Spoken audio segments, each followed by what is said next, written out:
The advice and opinions expressed by the host of Autism Live and her guests are meant solely as suggestion and should not be in any way construed as child-specific advice. The Center for Autism and Related Disorders advises working with a board-certified behavior analyst who has experience with autism before starting any intensive behavioral intervention. Any choices you make in determining your child's treatment are completely at your own discretion.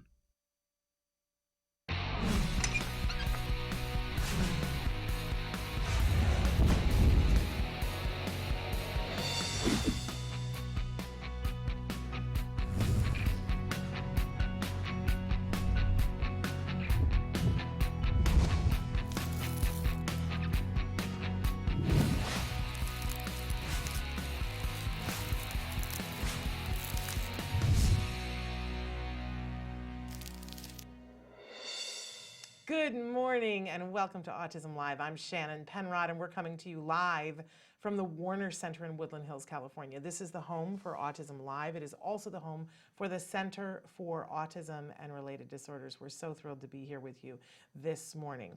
So we've got a big show planned for you, but we want to remind you at the start of the show always that this show is meant to be interactive. We want to hear from you.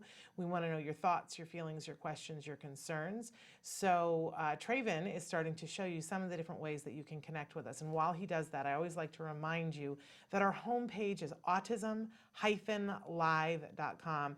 That is just one of the many places that you can go to find information that we make available to you, but it's a good place to start, and I'll tell you why. Because so many of our videos are available there. You don't have to go someplace else, and there's other resources there as well, and you can live chat with us there. And that's a wonderful thing. The live chat is at the bottom of the page. If you just click on the button that says chat, it opens up into a little box. You type and you hit enter and it shows up here on my screen. And you and I can have a conversation in that way. But better than that, you can have a conversation with some of our experts that are here. And I want to point out that all of the places that we are, it's free. That's a really important thing for us. And I'll tell you part of the reason why that's important to us is because I am a mom of an individual who was diagnosed with autism when he was 2.5, and I remember those early days. I remember what it was like feeling like I was alone and that somebody had information, but that they were giving it at a time that I couldn't access it, or I couldn't afford it, or D, all of the above, right? And worse than that, like sometimes it was at a place that I needed to get that I couldn't get to, and that if I got there, where was my kid and what was happening with him, right? When I needed information was when he went to sleep, which at that time was at 3 o'clock in the morning. And that's the only time that I could have gotten information. So it's important to us that we be available to you with all kinds of information 24 hours a day, 7 days a week, and you can search through our vast library 24 hours a day, 7 days a week, and it's totally free. Whenever you need it, it's there. You can search by topic, and that's super important to me. That's kind of the deal that I made when I was on the floor rocking and praying and saying, please help me to help this child. Please don't let me let this child down. Please don't let that be my story. And I promise, if you show me and tell me what to do to help this child, I promise I will turn around and help whoever I can along the way, right? That was the promise that I made. So I'm here fulfilling that promise, living that destiny, right? Because my child was helped in the biggest possible way that there is. My child got so much help and support. He happened to get, I think, the best quality ABA therapy available from the Center for Autism and Related Disorders, which is why I wax poetic about them all the time, because let's not mince words. They saved our lives. They really did, and they gave my son a life that he likes, that fits the things that he wants to do so he can pursue his dreams, and I get to stand there and watch him fly. How much do I want that for you? I want that in so many ways, and I know it's not one size fits all, and I know that that means different things to different people. So please lean into the show here. Write to me. If you can't fit what you want to say in the chat box, there is, see, Traven reads my mind. He knows where I'm going.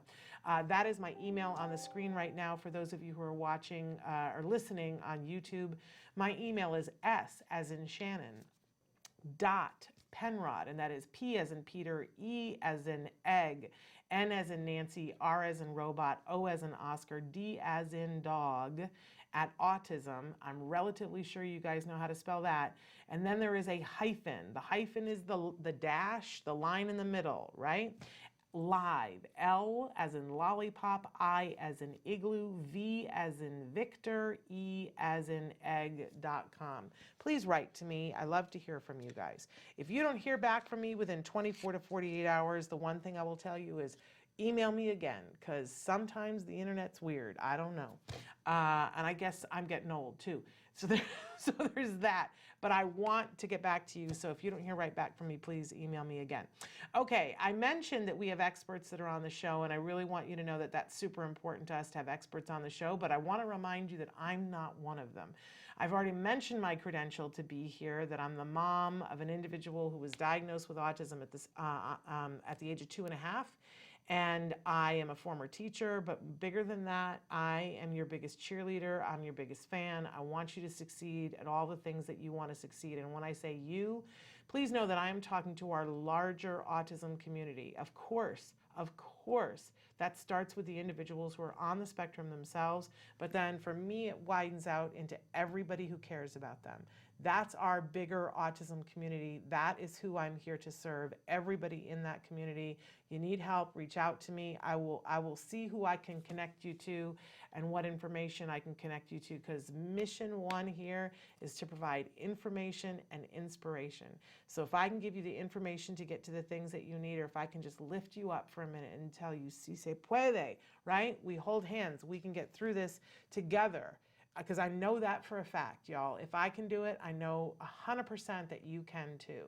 And we get there, and we get to the progress that is so richly, richly deserved. That's it. That's what we're all about here.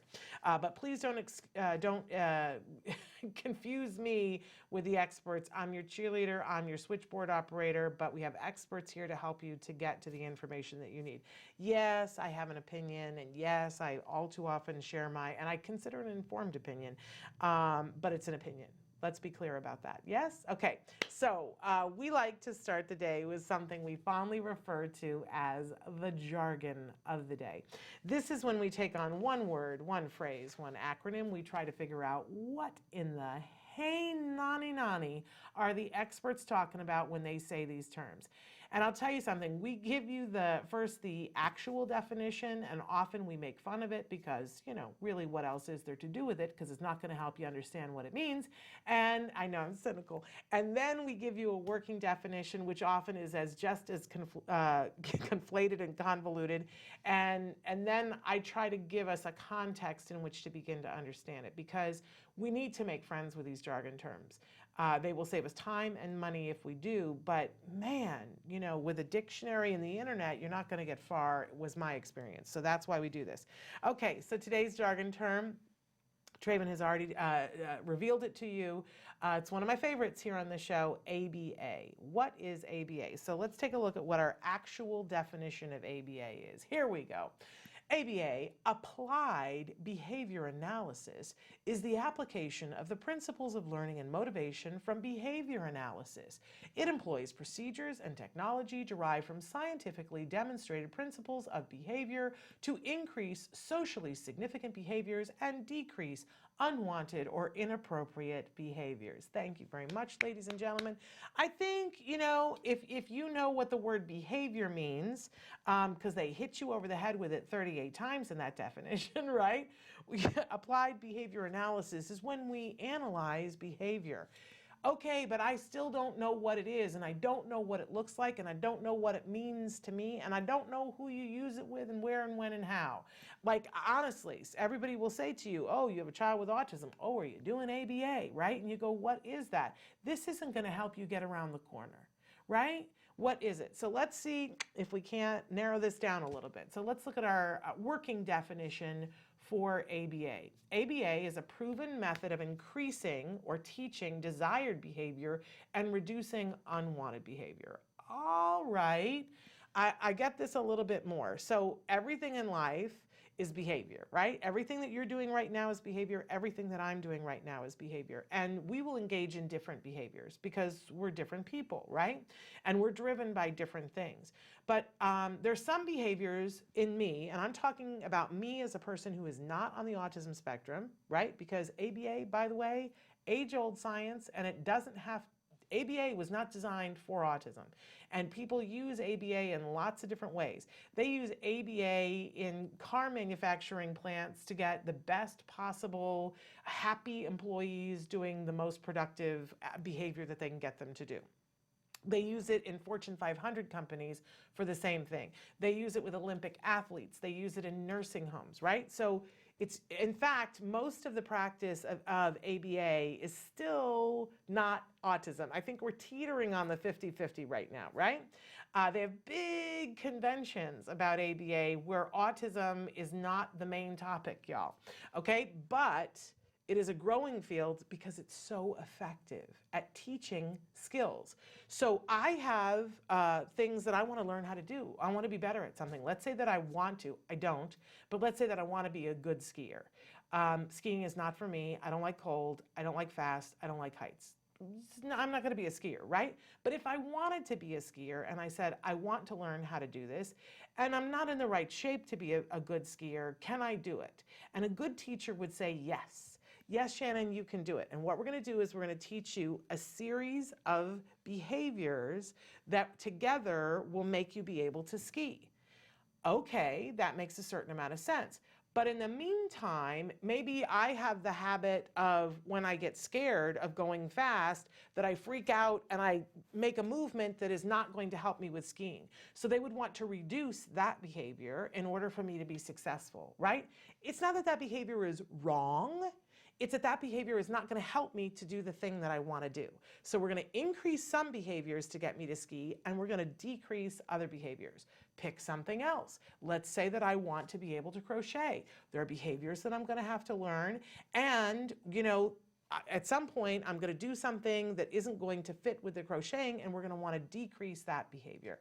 Okay, well, what if I'm a child who's on the autism spectrum and I do not yet know how to speak? And so in my frustration, because when I want a cookie, I want a cookie. And if people are, you know, the way that I get a cookie is that I bang my fist on the table and then somebody gives me a cookie to shut up. And I don't think anybody does it for that reason, but I'm just using a wild example. That's my way of communicating that I want a cookie, right? So what they want to do is teach me a different way to request a cookie that may involve vocal speech. It may involve giving them a card that says cookie, right?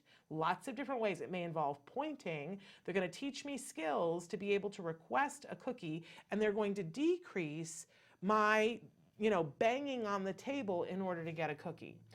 That's what ABA is about. Increasing some things, decreasing other things in order to teach somebody how to do something in a way that's effective for them. And, fill in the blank with whatever it is that you want to teach a child how to do. There are skills that we need to increase and there are skills that we need to decrease. That's it. It's that simple. That's what ABA does. By the way, it is considered wide and far the most effective teaching tool that there is, because it has been more successful in teaching skills both on a beginning level and a high level. Olympic athletes, this is what they use because it's very motivating. The way they do things in ABA, it's very driven by rewards. So, before I was banging on the table to get something and it was working for me, right? I got my reward. And so what we do is we look at behavior and we go, well, that's not the behavior that we want to increase. We're now only going to give the reward to the behavior that we want to increase. So we teach first the child how to use maybe a card that says cookie on it, that they exchange it. That's called a picture exchange system, that they give me the card that says cookie and they 100% of the time get the cookie. Plus they get praise, plus, we make it really meaningful and it's easier. Banging my fist on the table is harder than handing over a card. And anytime I bang my fist on the table, I don't get the cookie. I just don't get it. I cut it off from the reward and I teach something and then I get the reward of the cookie every time I ask for it right. It's wildly effective. Wildly effective. And it's not just effective with Olympic athletes, it's effective with our kiddos who are on the autism spectrum. Oh my gosh, isn't that exciting?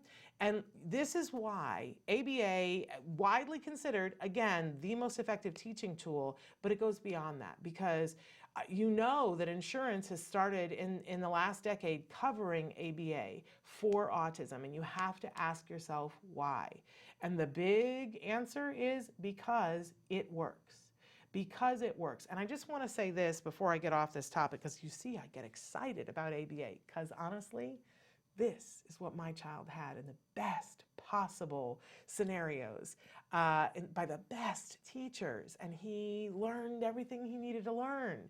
And now he goes through his life and needs no other supports, because we did it, and we did it at the right amount. ABA has to be intensive. It's like learning a language. The person has to be submerged in it, because if some of the time I bang on the table and I get the cookie, then why would I bother to learn something else, right? We're all creatures of habit. If it worked the old way, I'm going to do it the old way. So it's got to be intensive.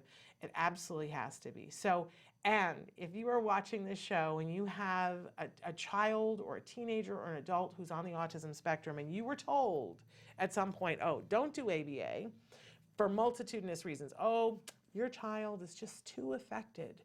Your child has so many needs and they have other issues besides autism, so ABA is not going to be effective. Lie.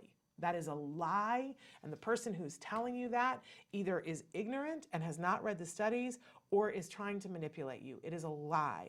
It has been shown to be very effective at teaching new skills and reducing problem behavior in people of all IQs with all different levels of twice exceptional, you have autism and something else. It's effective, okay? And then on the flip side, parents get told, well, your child's more on the Asperger ends of things. They're so high functioning. It'd be a shame to put them in ABA because it's just baby stuff for those kids. They don't need ABA. Lie. Lie, lie. In fact, for kiddos that are high functioning, what we have seen is that if you get good ABA at the right amount and do enough of it intensively, that very quickly, often those kiddos don't need any other support and they fly. They fly.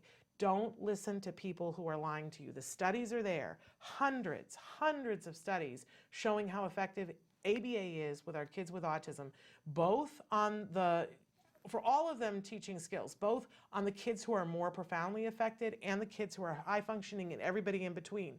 Do they all end up in different places? Yes. But if they're learning and they're gaining skills and they're decreasing behaviors that are not serving them, it's all good. You know what I'm saying? So don't listen if people tell you no. I have a whole other story about that, but we'll get to that later. Okay, moving on. We always have a question of the day for you, and our question for you today, and you can be writing this into us on Facebook, on YouTube. It is, are you ready? What are you going to be, or what are you or your child going to be for Halloween? What's the theme? What you doing? We want to know what that's all about. So write and tell us what you're going to be. I will be here in costume next week, and I want to know what you guys are going to do. Moving on, we always have a topic of the week, and this is something that whenever we get an opportunity, we will touch on and weave into the different things that we do. And our topic this week continues to be sweating the small stuff. And you know, there's that asterisk after that usually people go, and it's all the small stuff. I think it's really important that we, always are putting things into the category of, is this something that I call it the 5-5-5 rule? Is this thing that's happening right here something that's going to affect me in 5, and then you can say 5 minutes, 5 hours, 5 days, whatever you want to do. And depending on the problem, I make it longer periods of time. Am I going to be upset about this in 5 days? Am I going to be upset about this in 5 months? Am I going to remember this in 5 years? And if it is something that I'm likely not going to remember in 5 years, then I try to give myself a thing and say, this is not a thing. There are other things that we remember forever. And there are things that will continue to bug us, and that, so those are the things when I think, okay, is this something that I'm going to remember in 5 years? Then I go, then let's stop everything and focus on it right now. Let's take care of that. It may seem like something small, but if I think that this is still going to be stuck in my craw 5 years from now, then let's handle it, right? But if I think that it's not going to be there in 5 years, then that's a reason to say that is not what's important. And that's kind of how I put things in those two baskets of, am I dealing with this right now or not? It's really hard because there's so much in life that's important, right? I had this conversation with somebody yesterday and they were saying to me, I don't understand why autism parents, they'll say that they want to do a bunch of things. They'll say, oh, we want to sign up for this art class. Oh, we want to sign up for this dance class. Oh, we want to do this. We want to, and heaven knows, we all want to do those things with our kids, right? Those enrichment programs that are so good for our kiddos. And they said, but parents don't tend to show up. What's that about, Shannon? And I said, because it's discretionary time. We have a whole bunch of stuff that we have to do. So that other stuff is discretionary time. And if there isn't a big enough immediate paycheck for it for our kiddo and for us, we have to put it on a back burner. We just have to, because we have a lot of stuff that we have to do. And then we get this little stuff that crops up that it's like, oh, it could be something as simple as you get a tax bill, right? And it's like, oh, I really don't have time to deal with this right now. But if I don't take care of it, is this going to be bugging me in 5 days, 5 weeks, 5 months, 5 years? Yeah, tax-wise it can be. And so then you stop everything and you go, I'm going to take care of this now so I don't have to think about it in 5 days, right? Ugh, right? Okay. So we'll continue to talk about that a little bit. Great show we got coming up for you. We've got a wonderful, wonderful guest. We always on this day of the week, we have an expert, Ask an Autism Expert, and we have Madeline Aguirre, and I'm sure I'm saying her name wrong, but so we'll ask her. She's going to be answering questions that you guys have sent in. We're starting a new series too, where, because we started this a long time ago and I never finished it up. Got to finish these things, right? It's 5 years later and I got to finish it up. But we were asking the top 100 questions, and they're the kinds, we get a lot of questions that come in, but they can be filtered down to basically 100 questions. So like 5 people will ask some semblance of the same question, and we sort of have honed those all together to give you a definitive answer on all these things. And by the way, we have a playlist on YouTube that you can check these things out. Plus, we have the Ask an Autism Expert series on our YouTube channel on a playlist. All right, and in fact, we have that on our website too, so you can check it out there. So this is what's happening. Plus, we're going to have time today to see a little bit of what you guys have written in, so you can write in your questions for me or for our expert. And hopefully we will get to our mindfulness moment, because you know that's super important to me, that once a week at least we take a minute to get mindful. All right, we will be back with more after these messages. Hey, I'm Candace Cameron Bray. Tom Bergeron. You're watching Autism Live. And you're watching Autism Live. And you're watching Autism Live. You're watching Autism Live. Do you provide care services to someone with autism? Recently, more and more children are being diagnosed with the condition and getting the support they need as awareness grows. But what happens to these children as they grow up? It's estimated that over 500,000 youth with autism will turn 18 in the next decade, and they'll be faced with a very difficult reality. As children with autism grow up, their services start to disappear or become very difficult to access. Things like medical care, mental health counseling, vocational training, and more. All services that are still desperately needed. The loss of support that youth with autism face as they grow up is so severe that it's referred to in the autism community as falling off a cliff. Adults with autism need the same level of support they had as children to avoid falling off the services cliff. Introducing Skills Living, the web-based software designed specifically to help transitioning youth and adults with autism so they can avoid the cliff and instead fly to success. With Skills Living, help your learner with autism develop the skills they need in all the critical areas of adult life, including self-control, planning, and problem-solving, effective communication, performing life skill tasks for independent living, acquiring and maintaining employment or other meaningful activities, developing and maintaining social skills and relationships, accessing transportation and public services, and being safe. Skills Living includes a comprehensive assessment, a data collection mobile app, behavior intervention plan builder, and automatic progress reporting. It also provides a complete curriculum addressing 16 key areas spanning the entire range of functioning adulthood. Skills Living is easy to use and can be implemented by schools, parents, and autism service providers. Call or click today for your free demo and see how Skills Living can help your learner with autism avoid the cliff and instead reach their fullest potential. Skills Living. Wish, learn, become. Hi, I'm Lisa Ackerman. Welcome back to Talk of Facts. We hear questions all the time, and we want to give you the answers that help make your journey in autism easier and more navigatable. Less than a year ago, we interviewed the top 100 doctors in the United States working with children on the spectrum, and we asked them a question in the cloak of secrecy. What are the top 3 mistakes parents living with autism do? Number 1, and the one that makes me laugh the most, is when they use their physician as a marriage and family therapist. 1, the doctors told me it made them uncomfortable, and 2, they were highly unqualified to provide that type of advice. So the night before your physician appointment with your MAPS doctor, get together with your spouse, significant other, and write out the list of the targets in the agenda that you want to cover at the physician's appointment. Get in sync.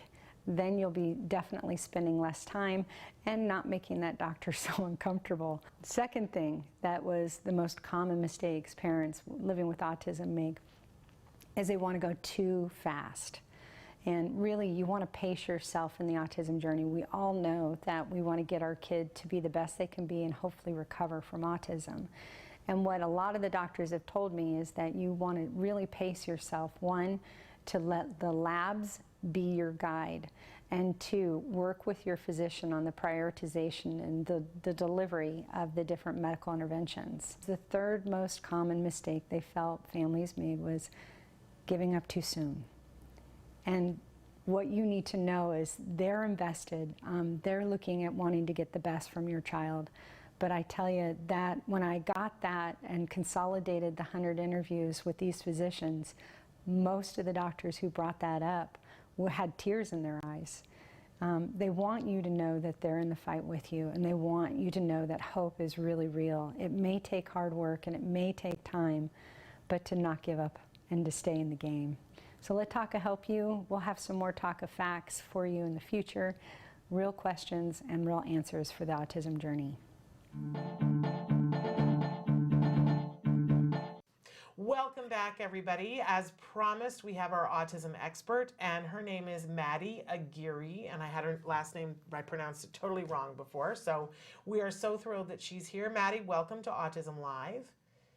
Thank you. I'm glad to be here. And we're thrilled to have you here. So let's start, Maddie, with you telling everybody at home what your job title is and where what you do and where you do it.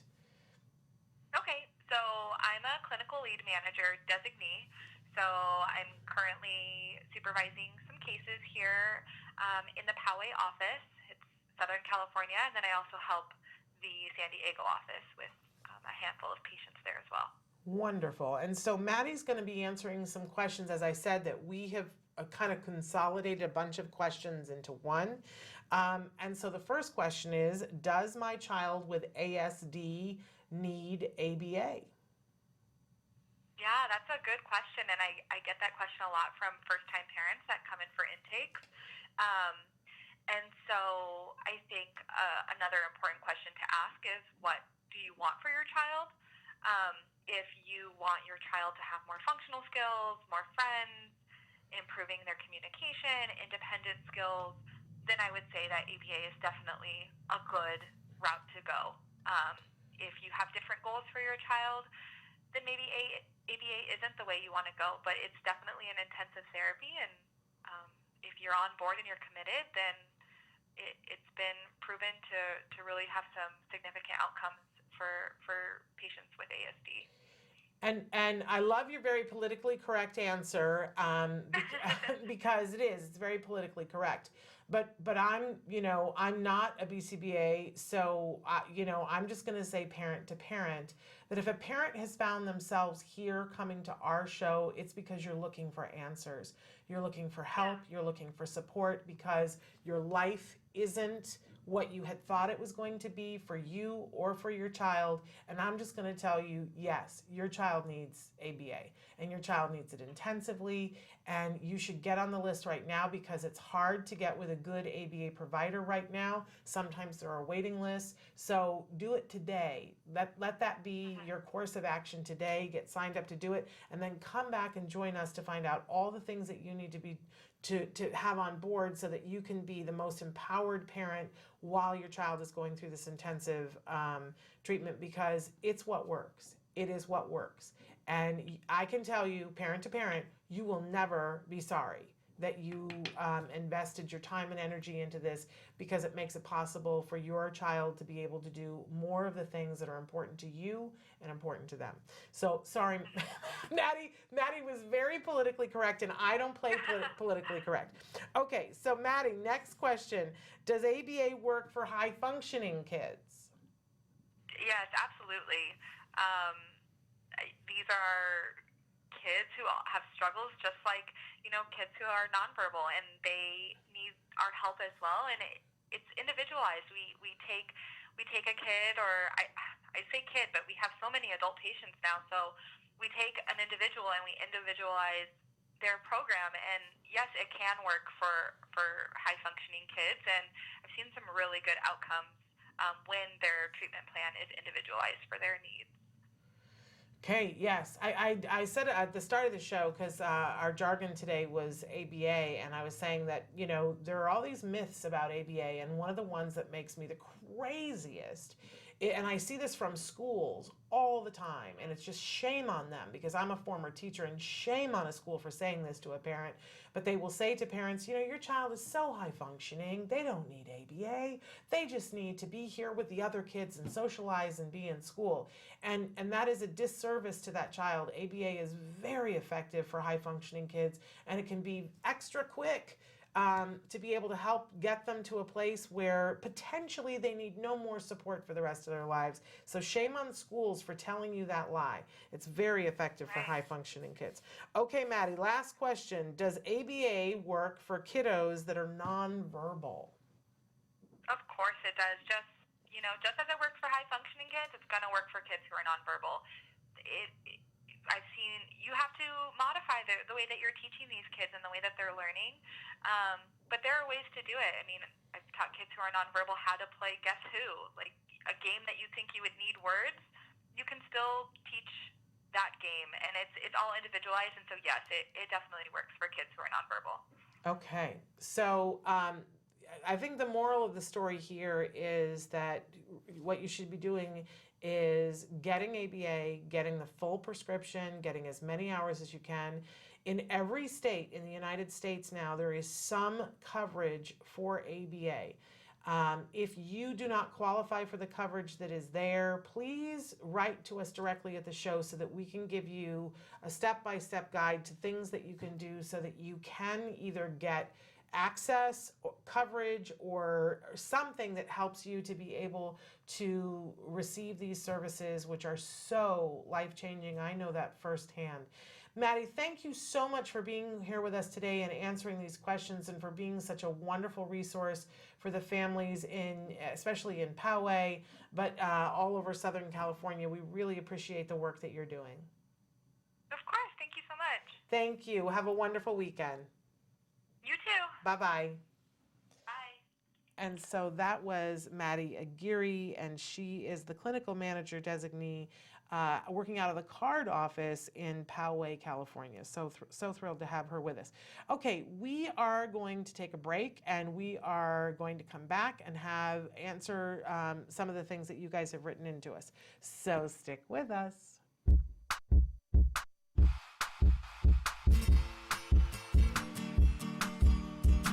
Hi guys, welcome back to Smarty. For this month, I figured we're going to do a super special portrait that is in the theme of October, which means spooky eyes that follow you as you walk around.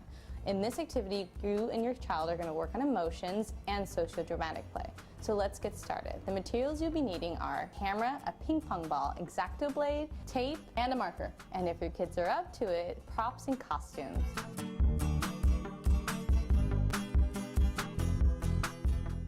Now let's take some photos. It's a great time to work on emotions and socio-dramatic play. Let's get our props. See all the colors in the sky tonight. It's time to let the sunshine hide.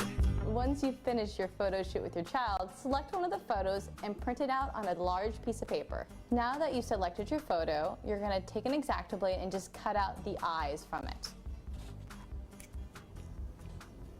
This part of the activity is definitely only for the adults. Now that you've finished cutting out the eyes, what we're going to do next is take a ping pong ball and cut it in half. You'll see why in just a moment. So with the ping pong balls, we're going to create the illusion of the following eyes. So what you're going to do is take a marker and you're going to make a dot in the very, very center. You're going to want to make it like the same size of what the iris was in the photo. Now that the ping pong balls are done, I'm just going to tape them to the back of the photograph. So does it look like she's following you? Well, I hope you enjoyed this activity for Smarty. Until next time, craft on, guys. Can you see me flying by your side? What is autism? What is autism? What is autism? What is autism? What is autism? What is autism? I've been asking myself that for a very, very long time. Let me think about that one. Trying to, Jeez. Let me think. Oh man, that's a rough one. Yes. Autism is a neurological disorder that affects many of our kids in different ways. It's a learning disability that affects the cognitive functions of the brain. A lot of people have the misconception that it's a disability, and it's really not. I look at it as like a special gift. When one person thinks differently from another. It's an opportunity for everyone to learn to understand someone that's a little different than them. Autism is the ability to educate. They're given so much talent in different areas. To me, autism means a chance to be with and be around people you really care about.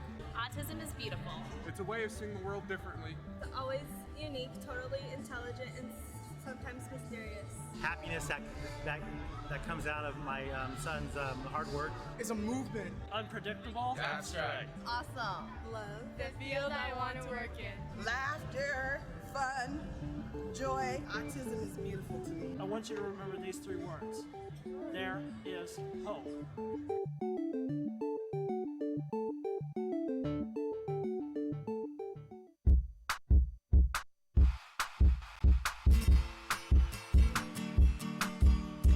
Hi guys, welcome back to Smarty.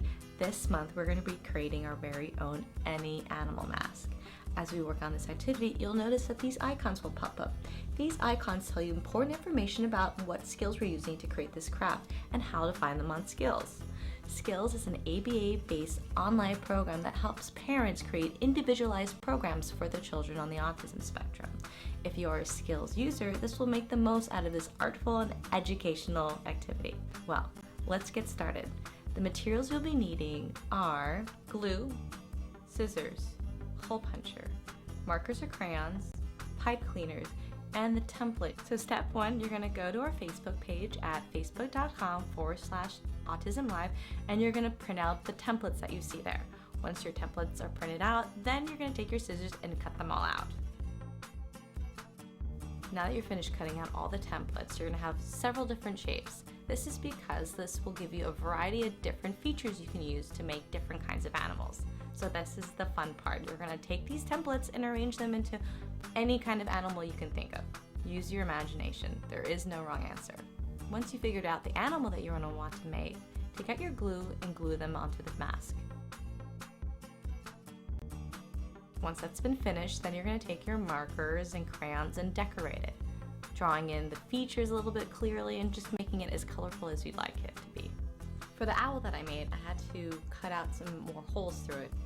Once your animal mask is done being decorated, you're going to use your hole puncher to make holes on the side so you can fasten it to your face. Then you're going to take your pipe cleaners, thread them through the holes, and then voila, your mask is ready to go. Well, I hope you enjoyed this activity with me. Until next time, guys, craft on. Ooh. Ooh.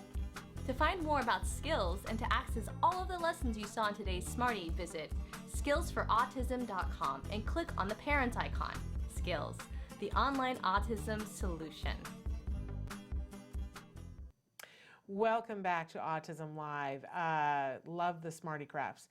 Okay, just dropping in a little bit on YouTube. I want to say a big shout out to DC the Purple Diva, who says, hola from SoCal, everyone. Hola back to you. And I love, I just love this mom. And she wrote, I wish more parents and caregivers were able to watch this. Still so many don't know about this resource. And it's true. I mean, I don't know that we're ever going to be in a place where we can get to all of the autism parents and have them know about this. But I will tell you, DC the Purple Diva, that we are viewed by more people this year than we ever have been before, and we're getting there.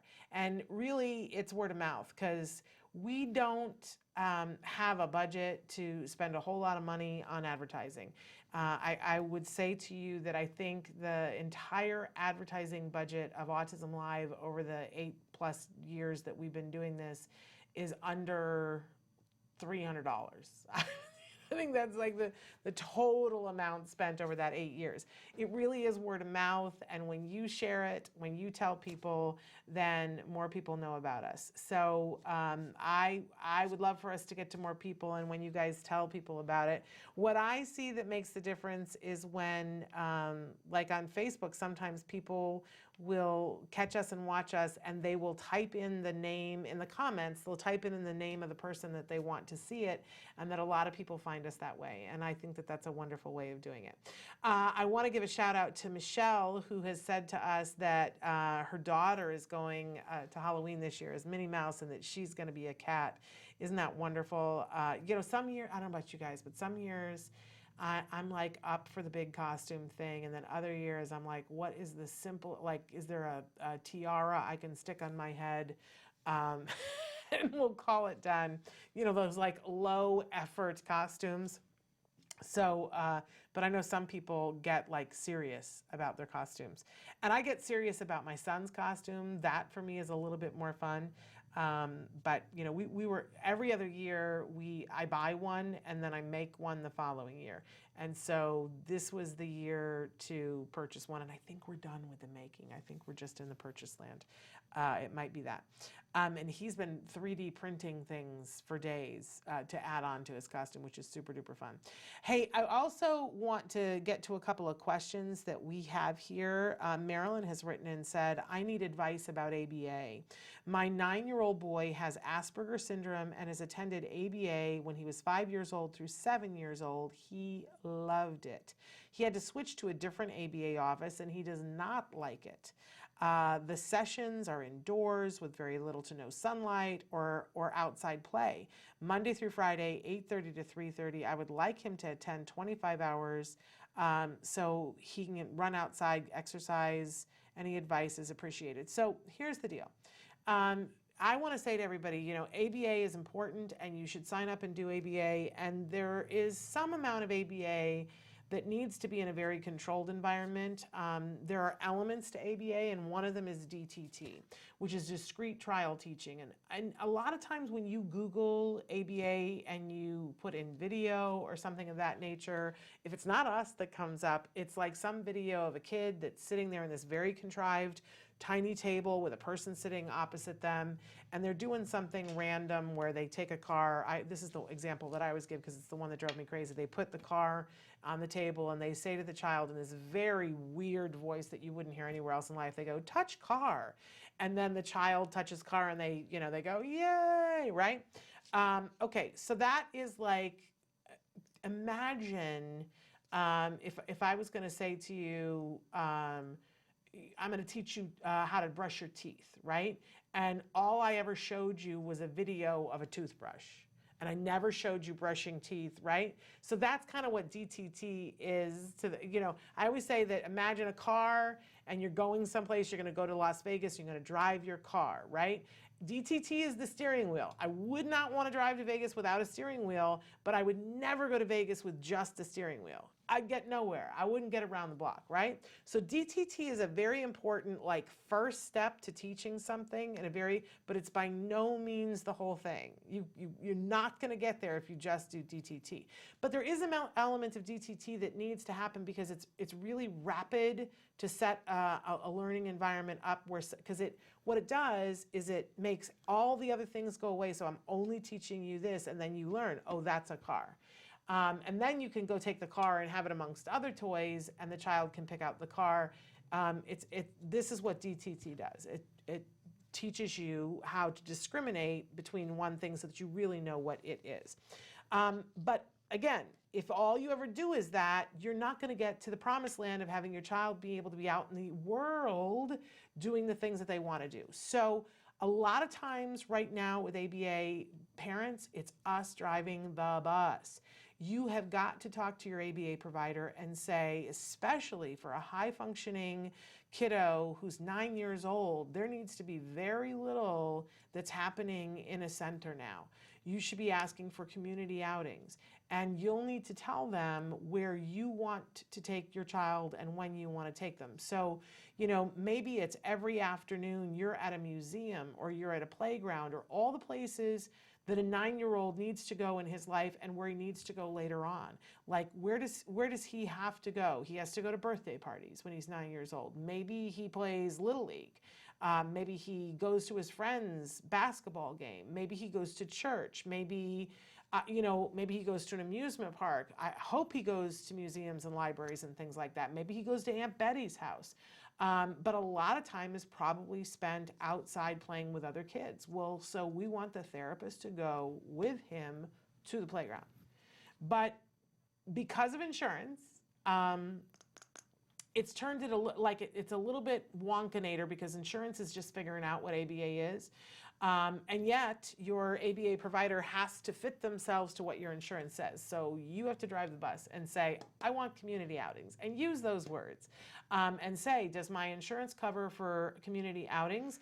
Because here are the things that we need to be working on in those places. And it's all the things that they were working on in the center, but it's out in the real world. And everyone needs to be pushing for this. If I had not had that, we would not have made the progress that we did with our son. You cannot do ABA in a little room and say you're done, because what you will see quickly, if you do that, I love the idea of taking your child to the center. We know for sure that the kids learn more at the center than they do at home. They learn faster at the center. Open and shut case, we know that that's true, right? So when they're in the really acquiring skills, we want them in the center and we want them intensively there. So, 3, 4, and 5, we want them at the center. We still want to be making community outings, by the way, but just the ratio of it is going to be significantly shorter and smaller because we need the safe environment to learn the skill before we take it out in the world. But as kids get older, that ratio needs to mix more, and they need to be doing stuff at home, and they need to be doing stuff at the grocery store, and they need to be doing it at the library, the museum, the mall, the Little League field, 360, right? You got to get them out there, give the program legs. We need to be going to the airport. Where is this kid going to go in his life? What are all the things that he's going to be exposed to? Because that's where that program needs to go. And I think that's going to get it more interesting for him. And I think that that's going to get him more sunlight, and you can specify that. But again, my point here, guys, is that I'm seeing that this does not happen unless the parents ask for it. And I think that the reason why is insurance really doesn't push it, right, for this to happen. And it's a little bit of a logistical nightmare. Let's take a second to talk about that, right? Because this gets into our topic of the week, which is the small stuff. Because you go, well, I want that. I want my child. Oh, Shannon just opened up this whole other world to me. I want community outings for my kiddo. Great. But then when you get to see all the things that it's going to require for you to do that, because you got to think ahead. And you got to think significantly ahead. So you know that next Thursday, he's got a session that's, from 3:30 to 6:30. So now you got to think, okay, where do I want to go on that session? You got to know what the address is. You got to know that it's open. You need to call your ABA provider and say to them, so we're going to meet the therapist there at this time. They've got to clear it to make sure that the therapist can get there by that time from wherever their last session was, which was probably at the center. It turns into a logistical nightmare. And there's a lot of things to consider. And the first couple of times you're going to be like, oh man, I don't know that this is worth it. Let me just tell you that it is. Let me just tell you that it is. And if you can get it into a thing where you automate it for you and for your ABA provider and for your therapist, you will be happier. What we did at one point was we scheduled that, there was we called it the birthday party slot on Saturdays, that more often than not, he had a birthday party. So we just said that slot is for some sort of social, we're going to work on social skills. Everything that we worked on during the week is going to happen on that Saturday afternoon. So if he was going to a birthday party, all I had to do was give them the address, right? We already knew that we were traveling, and it had to be within a certain distance, but most of the time your birthday parties are. And so I just had to give the address at that point. And if it wasn't at a birthday party, then I would be like, okay, the default is the park. We're gonna meet at the park, but you always have to tell them. And then I had one more day of the week during the rest of the year that it was like that we had, I want to say it was Thursday afternoons, right, that we did that. Because I know in the summer, we did something called Thursdays with Jem. And I sat down at the beginning of the summer and I found out all these museums and places that were open on Thursday. And a lot of them have a free day of the week, that's the day. And so it was no cost on Thursdays for a lot of places. And I said, okay, so on June 17th, we're going to the Train Museum. And on June 30th, we're going here. And on July 10th, we're going here. And I made a whole schedule and I gave it to all the moms that their kids enjoyed being with my kid. So, and like a bunch of the kids in his class as we were leaving the school year. And I gave it to our ABA provider. And I said, this is where our therapist will meet us on that day. And, it was still some work and coordination, but I could get ahead of it and do it. And I'm telling you, it's the icing on the cake that gets it done. Because then your child is used to being out in the world, and you get used to being out in the world with them, and there's somebody right there to tell you when you're about to step in it and say, hey, let's try it this way. It's amazing. Okay, then Sally has written in and asked us, does anyone know what kind of services can I ask for in an IEP meeting in a regular school after my son was diagnosed with TEA? My son is high functioning, he has speech delay, fine motor low, and stimming right now. He has IEP with speech 1 hour a week. Okay, so definitely if the fine motor is low, you definitely want to be asking for OT hours. And here's my thing with that is that I always ask for those things to be push-ins unless you absolutely have sensory issues and you want pull-out. For me, as a former teacher, I always... they talk endlessly about how important it is that your child be in the classroom and have learning opportunities, right? So the idea of pulling them out to go learn something someplace else, to me, puts your child further behind. It's stressful. It also, the other kids notice and go, where is he going? Where is she going, right? The OTs don't like it. They don't like to do push-ins. Too bad. That's what I have to say to that. Because all the things that they need to work on with your child are happening in the classroom. Your child needs to be able to do the tripod grasp where? In the classroom. And if your child is having sensory issues, entirely different conversation. If your child needs a break from all the sensory in the classroom, great reason to do a push out. And great thing to have them go to OT and work some of their yayas out, right? And get that escape. Totally different because they need it in order to be present. But otherwise, ask for push-ins to deal with the different things. I always asked for my speech to happen during lunchtime. It's a very social time, and that they would invite other kids to be there too. They called it lunch bunch. And the kids would come and they would play a game or have a topic and they would eat their lunch and it would be social. And you're getting all of that speech around something that's natural, because unless your child is only working on diction, then they need to be able to speak in the social setting. That's where it's going to count. So I would be asking for that. I would be asking, besides their regular speech time, to ask for lunch bunch. I would definitely ask for the OT. I usually, and you don't say how old your child is. One of the first things that I always ask for in an IEP is for a second set of books at home. So they have their books at school and they have one at home, so they never have to be lugging books to and from, and because they're going to forget at some point and you're not going to be able to get the homework done. So set of books at home.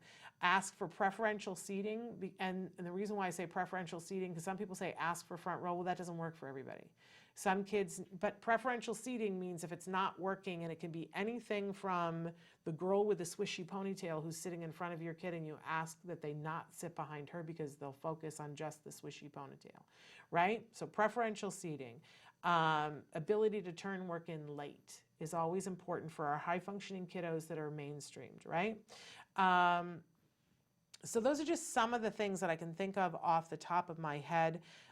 If you feel that your child needs a one-on-one aid in order to succeed, there are things that you can ask for. Other than a one-on-one aid, you can ask for someone to take notes. You can ask for the teacher to make their notes available for your child. You can, I'm trying to think of some of the other things that have been wildly helpful to a lot of people.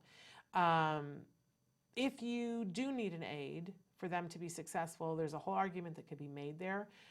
If they can be successful with a one-on-one aid in the classroom, but they are not without it, then that is the slam dunk, you need the one-on-one aid. You can ask for your child to have breaks, that if they request a break and have a place for them to go. Sometimes that's the vice principal's office, sometimes it's OT. What I loved when my son was a little bit older, he had a card in his bag that allowed him at any point, all the teachers were told, and it was in his IEP, if he pulled out his pass to his counselor, he got to go, no questions asked, no harm, no foul, right? So it gets them an out if things are going. For the stimming, my question to you is, I don't know what the stim is, and so my question is it something that gets in the way of him doing other things in the classroom? Is it disruptive to the other students? Is it disruptive to his learning? If it is, then you need to request a functional behavior assessment and a behavior intervention plan, and any other thing to do for a STIM is wildly unfair to him. Because we need to know what the paycheck, for instance, if he's flapping, there is a paycheck for him that he's getting from that, and we can't just take it away. That's cruel. So they would want to do a functional behavior assessment to go, why is he stimming? What is the paycheck he's getting from it? So we can give a replacement behavior. And then we'll give the replacement behavior, teach him how to use the replacement behavior before we ever try to take the STIM away. Does that make sense? Okay. I've got 2 minutes and I haven't gotten to our mindfulness moment. All right, so that's what I've got there, and I don't know, hang on one second. I'm just looking to see if we have other stuff. DC, the Purple Diva, has written back. It says, we've never done Halloween for religious reasons. My church does a Hallelujah Fest for the kids with no costumes. I love that. That is absolutely wonderful. And heaven knows that, a lot of people do not participate in the Halloween thing, and kudos to you. We do, but I absolutely respect that you don't need to, but I love that you have something else. That's what's super duper important, is to have something so that they don't feel that they have nothing. So that's a wonderful, wonderful thing. So thrilled. Anila says, my 5.5-year-old keeps singing rhymes and does not respond unless he completes the rhymes. What do I do? Okay, so that's a question probably that we would take to one of our BCBAs. I don't feel entirely equipped to deal with that, but I can tell you that that's a flexibility issue, and that's an anxiety issue, and that it might mean that he's having anxiety about other things. So what's important to know about those kinds of things is it's often, I'm a person who has anxiety, and we always think that the thing that we're anxious about is the thing that we're anxious about, and often it isn't. So the truth is that, he might have this thing where he feels like, I have to complete this, otherwise I don't have control over anything.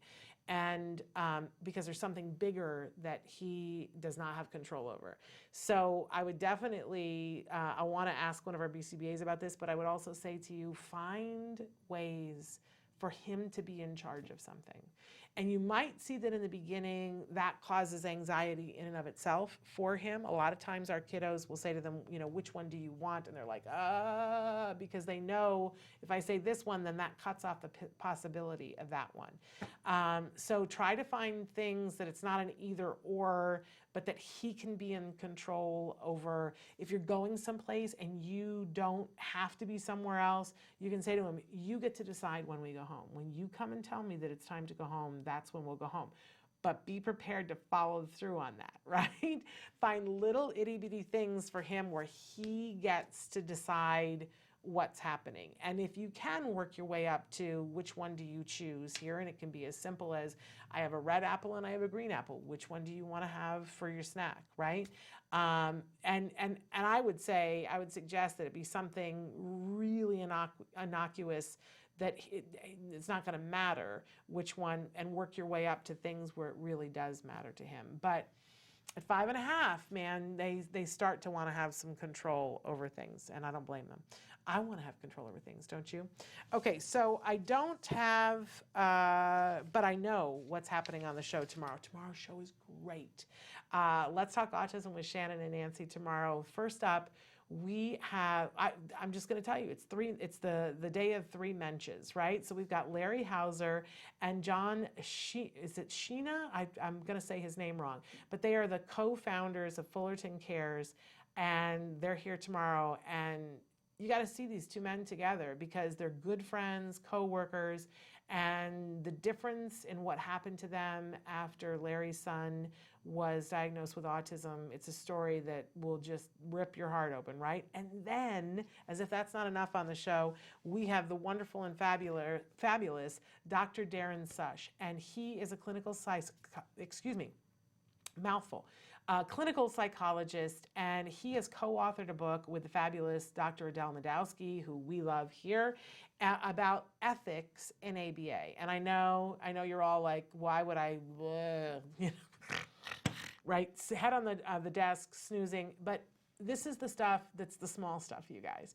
Because sometimes when your ABA provider sends a therapist and you're working with a therapist and there's stuff that you don't understand and you're like, why is this rule?